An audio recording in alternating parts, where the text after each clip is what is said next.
ముఖ్యమంత్రి గారు సమయం పాటించాలని నేను కోరుతున్నా. వారికి ఓ ప్రధానమైన బాధ్యత ఉంటుంది. వారి పట్ల రాష్ట్ర ప్రజలకు గౌరవం ఉంటుంది.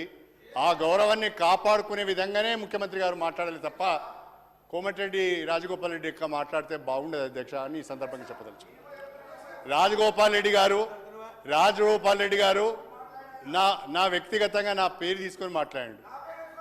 నేను వినండి ఒక మాట, రాజశేఖర రెడ్డి గారు ఇప్పుడు నా పేరు తీసుకొని మాట్లాడారు. ఏమని? నేను ఎవరినో చీట్ చేశానని, నేను ఎవరికో మోసం చేశానని.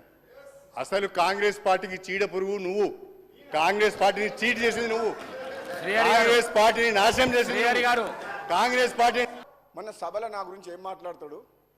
నీకు మంత్రి వచ్చేది, హోంమంత్రి వచ్చేది లేదు, సచ్చేది లేదా అన్నాడు. అధ్యక్ష, అంత సీనియర్ నాయకుడిని ఒక మాట్లాడుతున్నా మీ ద్వారా ఏమడుతున్నా అంటే, అదే నాకు వస్తుందా రాదా, మా ప్రభుత్వం ఉంది, అది ముఖ్యమంత్రి అధిష్టానం నిర్ణయం తీసుకుంటుంది, అది వదిలేయండి, అది కళ్యాణ్ సిఆర్ గారు, అది మీ చేతిలో లేదు, నా చేతుల్లో లేదు. కానీ నువ్వు ఒక ఉద్యమకారుడు తాటికొండ రాజయ్య గారికి నువ్వు 2 సార్లు మోసం చేసినావు. ఎట్లా?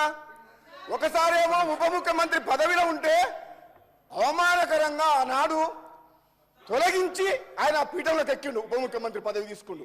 ఆయన తెలంగాణ కోసం ఉద్యమ పార్టీ అని చెప్పి ఆనాడు కాంగ్రెస్ పార్టీకి రాజీనామా చేసి టీఆర్ఎస్ పార్టీ గెలిస్తే ఉప ముఖ్యమంత్రి పదవిలో అవమానకరంగా తీసేసి పదవిలోకి ఎక్కిన చరిత్ర ఆయనది. రెండోసారి మొన్న సిట్టింగ్ ఎమ్మెల్యే అయిన తాటికొండ రాజయ్య ఉద్యమకారుడు, ఏనాడు తెలంగాణ కోసం మాట్లాడిన కడియం సిఆర్ గారు మళ్ళీ మంత్రి కావాలన్న ఆశతోటి మళ్ళీ ఆయన టికెట్ ఇవ్వకుండా ఎమ్మెల్యేగా గెలిచి వచ్చిన తర్వాత వాళ్ళ ప్రభుత్వం రాకపోయేసరికి ఫ్రస్ట్రేషన్ లా ఏం మాట్లాడో అర్థం కాక నువ్వు మంత్రి కాదు, నేనైతేనా కాదా తెలియదు, కానీ నువ్వు మాత్రం నీ జన్మల టీఆర్ఎస్ పార్టీలో ఉంటే నువ్వు మంత్రి కావు కడియం సిఆర్ గారు, అది మాత్రం గుర్తుపెట్టుకోను. నా గురించి అట్లా మాట్లాడచ్చు అధ్యక్ష. మీరు ఒక్కసారి వినండి.